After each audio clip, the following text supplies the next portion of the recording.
Sakit man apan kinahanglanan ni Tatay Ruben Ulavere nga ma-turnover ang iyahang alaga nga unggoy nga si Titat ngadto sa otoridad. Gawas sa nagkaedad na siya, kinahanglan usab niya nga itugyan ang maong hayop sa iyahang natural habitat aron managhan pa.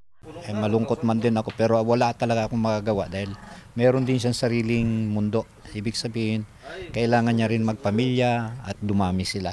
Kauban ang brigada, nagpatabang si Tatay Ruben nga ma-turnover kini sa Department of Environment and Natural Resources kun DENR Gensan. Gani halos dili sab siya buy-an ni Titat. Maging masaya sa bago niyang tahanan, na makakasama niya at sana ang wish ko sa kanya dumami pa siya at wag siyang malulungkot, baka isang araw makita pa rin namin sila o magkita pa kami. Sa karon temporaryong anaa sa kustodiya sa DENR Gensan si Titat nga tak na ipailawom sa check-up una pa man dalon sa Wildlife Rescue Center. In the heart of changing lives, kini si Liza Labajo, Brigada News.